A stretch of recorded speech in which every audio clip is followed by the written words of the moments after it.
Cette fameuse 4e République a fait ressortir beaucoup de choses. Il fallait diminuer les unités administratives, noir sur blanc. Déby, pris en tenaille par ses parents, a plutôt augmenté ces unités administratives. Il fallait diminuer le nombre de provinces à 17. Nous sommes toujours restés à 23 provinces. Il fallait démilitariser l'administration territoriale. C'est maintenant seulement que les colonels et les généraux ont leur place dans certaines provinces de notre pays. En un mot, Déby est en train de suivre la ligne logique que lui a tracée le Frolina depuis 1966.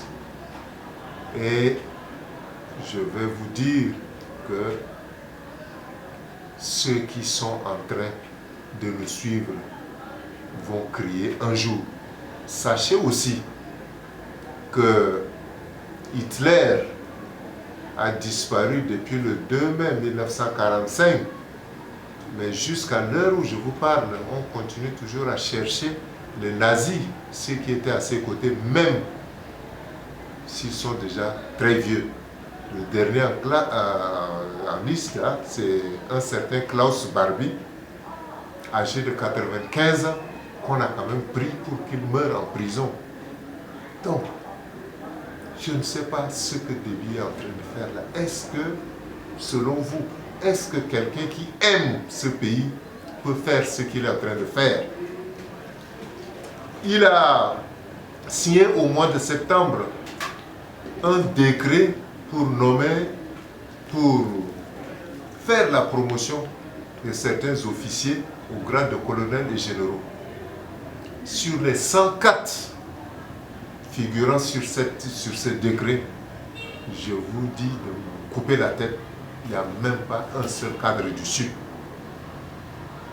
Il a signé au mois d'octobre un décret nommant 27 secrétaires généraux des départements et préfets au cœur de la zone méridionale.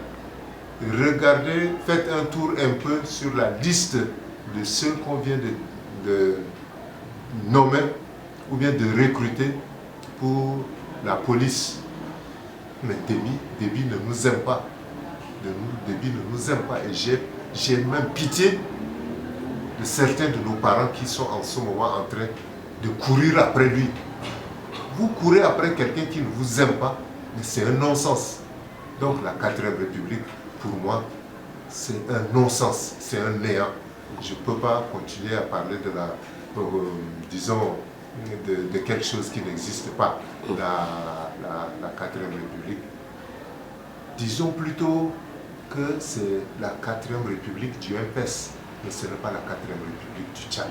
En un mot, c'est comme ça que je vois cette fameuse 4e République qui va à la longue prolonger la vie de Déby, plutôt jusqu'à 2033. Il est là avec la 4e République, il peut se représenter encore 2 fois après. Donc, c'est pour des mandats de 6 ans, renouvelables une fois. Donc, il a encore 12 ans, plus ce qu'il vient de passer. Alors, il va finir certainement en 2033. Il vise 2033 comme si lui, il a déjà téléphoné à Dieu pour se rassurer qu'il va encore vivre jusqu'à 2033. Voilà ce que je peux dire de la 4e République. Quelle est votre impression? Quelles sont, s'il y a lieu, les causes ou les solutions à ce phénomène de conflit agriculteurs-éleveurs dans la province du Logone occidental? Déby a souligné lui-même à haute voix lors de la cérémonie du 1er décembre, je crois, à Bangor. Il a dit le Logone occidental est la plus petite de toutes les régions du Tchad. La plus petite, mais la plus peuplée, parce que ça fait au-delà de 200 habitants au kilomètre carré. Par conséquent, le Logone occidental ne peut pas être une zone d'élevage. Il l'a dit lui-même. Mais, que se passe-t-il? Que se passe-t-il aujourd'hui? Les éleveurs et les agriculteurs ont toujours cohabité en parfaite harmonie, en parfaite symbiose. Il n'y avait pas de heurts entre eux. Les gens vivaient comme s'ils étaient des frères de même père et même mère. Les éleveurs prenaient le lait pour rentrer dans les villages au niveau du Logone occidental ici pour troquer contre le mil, et les agriculteurs également prenaient le mil pour aller du côté de Férik troquer contre le lait pour venir boire, et c'est comme ça que ça se faisait en parfaite harmonie. Aujourd'hui, je vous apprends que s'il y a ces phénomènes, c'est tout simplement parce que les vrais éleveurs ont déjà disparu. Les combattants Zakawa leur ont arraché tout leur bœuf en argumentant que c'était des Araguina et ainsi de suite. Ils avaient fomenté des choses pour ramasser tout leur bœuf. Eux, ils sont devenus des bouviers aujourd'hui. Des bouviers, des colonels, des généraux. Et ces colonels et généraux, pour que ces bouviers gardent leur bœuf, sont obligés de prendre les armes de guerre de notre armée pour remettre à ces bouviers-là. Et chaque fois qu'il y a un heurt entre éleveurs et agriculteurs, les éleveurs n'hésitent pas à tirer les armes de guerre sur les éleveurs. Et c'est ce qui fait que ça continue. Certains qui sont par exemple dans telle ou telle localité, pour avoir leur troupeau à l'œil, les font venir de très loin pour être à leur côté. Et c'est comme ça que chaque fois qu'il y a un problème, eux-mêmes ils interviennent. Il y a une deuxième catégorie composée uniquement de commerçants locaux. Ces commerçants également élèvent des bœufs qu'ils confient. Votre parti, qui était donc dans une coalition Cheval Blanc pour les élections communales, s'est retiré du Cheval Blanc. Est-ce que aujourd'hui votre parti est prêt à aller aux élections? Et si oui, est-ce que vous allez encore former une autre coalition, ou bien vous comptez aller seul aux prochaines échéances électorales? L'avenir appartient à Dieu. C'est tout ce que je peux dire. Mais sachez aussi une chose, nous n'allons jamais faire partie de cette alliance, le cheval, parce que c'est cette alliance-là qui a accouché cette haute trahison qui a failli m'emporter au fond du trou. Donc nous n'allons plus jamais. Mais ça, c'est un faux problème. Le problème de la crise qui secoue le pays ne vient pas des fonctionnaires. Cette crise-là est due au surendettement du Tchad. Et si on voit bien, on va payer, mais c'est à partir de novembre 2023 que le Tchad va peut-être approcher la vie de milliards, ont disparu. Parce que Déby et ses parents ont pensé que le pétrole leur appartient. Que le pétrole appartient à leur clan, à leur famille, et que luxe insolent qu'il a instauré à Amdjaras par rapport à Doba, la ville productrice du pétrole.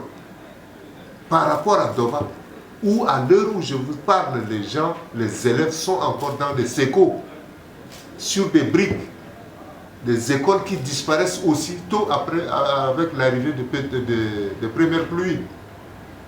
Déby est méchant, ça je vous le dis. C'est quelqu'un qui ne nous aime pas et c'est quelqu'un qui ne va jamais faire progresser ce pays-là. Donc, la crise, ne pensez pas qu'elle va s'arrêter. Elle va plutôt s'accentuer après 2023. Et je souhaite que Dieu nous fasse vivre jusqu'à fin 2023. Vous verrez le pire. Voilà tout ce que je peux dire de cette crise qui est en train de nous secouer. Voilà, Monsieur le Président, un dernier aspect à lui d'info. Moi, je ne vais pas parler séparément de la population de Moundou, de la population du Tchad ou de la diaspora. Je voudrais parler de qu'elle soit de la diaspora ou qu'elle soit locale, c'est des Tchadiens après tout. Je voudrais dire ceci. Notre pays, le Tchad, ne nous appartient plus aujourd'hui. C'est un pays qui appartient aux autres. Parce que par le passé, vous pouviez être du Nord, vous pouvez être du Sud, vous pouvez être chrétien ou musulman et vivre dans une concession. Djamena ou à Fort-Lamy par exemple, vous pouvez être 20-30, mais personne ne peut se lever le matin ou se permettre de dire vous là, vous êtes de quelle ethnie, vous êtes de quelle région. Vous avez une symbiose totale. Il y avait de la fraternité. Aujourd'hui, si nous nous regardons en chien de faïence, s'il y a une suspicion réciproque qui va même jusqu'à une haine réciproque, tout ceci est né par le régime de Déby. Tout ceci est né par le régime de Déby parce que eux, ils se voient la race aryenne, comme au temps d'Hitler. Ils se voient comme la race aryenne et nous autres, nous sommes le bas peuple. Ils nous méprisent, ils nous minimisent, ils ne nous considèrent pas comme des humains. Voilà le problème qui fait que notre pays est en train de s'embourber au jour le jour. Je répète encore, tant que Déby va être au pouvoir, je vous assure, je vous donne ma tête que rien du tout ne va changer dans ce pays. Donc, il faut que la diaspora, il faut que les Tchadiens de l'intérieur s'unissent pour faire partir celui-là très loin d'ici, pour peut-être, s'il y a lieu, colmater les brèches. Mais si on pense que, aux côtés du général de Gaulle, pour libérer cette France-là du joug nazi, est-ce que la France a déjà oublié tout cela au profit d'un seul individu, d'un seul criminel, d'un seul dictateur qui est Déby? Non, non. Que la France se ressaisisse et qu'elle essaie de voir comment nous pouvons faire pour essayer de... Tel sortir un jour de cette crise? Vous le savez, tout au début, Déby même a monté des gens contre nous. Parce qu'il ne pouvait pas gober cette défaite qu'on lui a infligée en arrachant à 100% les 31 sièges de cette commune. Et puisqu'il ne pouvait pas gober cela, il a mis les gens au niveau du trésor à Djamena pour nous verrouiller tout le circuit. Nos avis de crédit, nos rétrocédés et autres là, ça venait, mais personne ne pouvait nous payer ici. Et c'est comme ça que ça a commencé.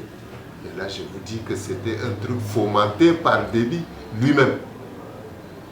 Deuxièmement, à l'arrivée du gouverneur Mohamed Béchir Chérif Daoussa, il était question qu'il vienne mettre la main dans la caisse de la mairie. Je lui ai dit non, gouverneur, ce n'est pas votre affaire. La loi organique 002 du 17 février 2010 ne nous lie pas à la région. Nous, notre tutelle ne s'arrête qu'au département. Par conséquent, on ne peut pas vous autoriser à mettre la main dans la caisse de la mairie. Et il a vu que c'était un affront qu'il fallait absolument relever. Il est allé prendre des conseillers de mon propre parti, des gens qui sont partis de rien du tout, des gens que personne ne connaissait et que moi-même j'ai fait venir là où nous sommes pour leur expliquer les rouages des élections et qu'est-ce qu'un conseiller municipal, etc. Ces gens, Mamad Béchir, qui a vu mon acte, il n'a pas accepté mon acte, les a donc appelés nuitamment chez lui pour leur dire de faire ça, ça, ça pour destituer Laoké. Eux, tout bêtement, ils ont accepté de prendre l'argent. D'ailleurs, il leur a parlé de 6 millions chacun, mais il a plutôt pris 6 millions pour donner à l'ensemble des groupes. Je ne sais pas combien ils se sont partagés. Alors, il fallait destituer Laoké. Et c'est ce qui a été fait. Moi, ce jour, j'ai dit, le conseil municipal est souverain. Si vous pensez que moi, je ne suis pas capable, alors moi, je vais à la maison, me chercher à trouver quelqu'un, faites tout pour trouver quelqu'un qui pourra valablement avancer notre commune. C'est ce que je leur ai dit et je les ai salués pour rentrer. Mais comme cela ne suffisait pas, Mamad Béchir a encore fomenté quelque chose pour mon élimination physique. Pour un seul individu comme moi, il pouvait très bien envoyer une convocation. Il pouvait me faire appeler par téléphone. Il a fait venir 6 véhicules bourrés de fantassins. Son objectif, c'était de pénétrer chez moi, me bousculer. Et si je réagis de manière violente, ce jour-là, ils allaient m'abattre sur place, à la maison, devant mes enfants, et dire par la suite que Laoké a voulu arracher l'arme et c'est comme ça qu'on l'a abattu. C'était ça son objectif. Son objectif n'était pas de m'arrêter. Son objectif était de m'éliminer. Alors, quand on m'a amené, la population a pris la ville de Moundou en tenaille. Lui-même avait paniqué, lui-même il était obligé de barricader toutes les artères, les grandes artères de la ville parce que la population ne pouvait pas tolérer un tel acte. Et c'est comme ça qu'on m'a envoyé à la maison d'arrêt. Mais même à la maison d'arrêt, le mardi 19, 19 juillet, il a encore envoyé des gens qui m'ont enlevé la nuit pour aller m'éliminer. Et il a fallu la réaction des 638 prisonniers qui étaient là, à la maison d'arrêt de Moundou, pour me relâcher. Les prisonniers ont dit, si vous sortez là, okay, maintenant à cette heure-ci, alors on va brûler la maison d'arrêt de Moundou et demain il n'y aura pas de maison d'arrêt. Ici, dans cette ville, la population carcérale a réagi de manière violente. Et ce que Mamad Béchir, shérif d'Aoussa, a envoyé, était obligé de me lâcher et repartir. Sinon, il voulait absolument finir avec moi avant de quitter Moundou. C'était ça son objectif. Donc, si vous parlez de la mairie, moi je n'entends pas comme ça. Ce n'est pas la mairie de Moundou, c'est la mairie de Mamad Béchir, shérif d'Aoussa. La mairie de Moundou n'existe pas encore. La mairie de Moundou va exister quand on va élire un maire. Quand la population va élire un maire pour la ville de Moundou, pour cette ville. Mais pour l'instant, c'est quelqu'un, c'est un faire-valoir que Mamad Béchir a pris pour garder comme ça, afin de lui permettre de puiser les caisses de cette commune. Et il n'a pas pu puiser moins de 700 millions avant de partir. Maintenant, il est parti. Et le pauvre, il est là en train de souffrir à seul. Maintenant, vous savez qu'il y a des contrôleurs qui sont arrivés, du contrôle d'État, qui sont arrivés. Maintenant, il ne sait où mettre la tête, il ne sait comment vérifier tout l'argent qu'il a donné tout bêtement à celui-là qui est parti. Et c'est en fait ce que nous voyons de cette crise qu'on appelle crise de la commune. Mais honnêtement, la mairie de Moundou ne peut pas être en crise. Deuxièmement, le renvoi des 272 ou bien des 172 employés, ça c'est quelque chose qu'un vrai maire ne pouvait pas faire. Un vrai maire ne pouvait pas du tout faire cela, mais il a été aussi obligé de le faire par Mamad Béchir, shérif d'Aoussa, pour avoir suffisamment de l'argent pour se partager. Et c'est comme ça que les pauvres employés sont partis. Sinon, pourquoi en montant, on ne les a pas renvoyés? Pourquoi? Pourquoi on ne les a pas renvoyés en montant? Donc, pour le problème de la mairie, là, je ne peux pas vraiment me prononcer là-dessus. mais je sais que la mairie de Moundou n'existe pas. C'est la mairie de Mamadou Béchir Chérif Daoussa qui est en train de fonctionner aujourd'hui, puisque c'est lui qui a pris quelqu'un pour mettre là, quelqu'un qui n'arrive même pas à faire quelque chose de positif, quelqu'un qui n'a pas été préparé, quelqu'un qui ne connaît absolument rien de la gestion des collectivités locales décentralisées. Donc vraiment, pour cela, moi je crois que je m'arrête ainsi, je ne peux pas continuer.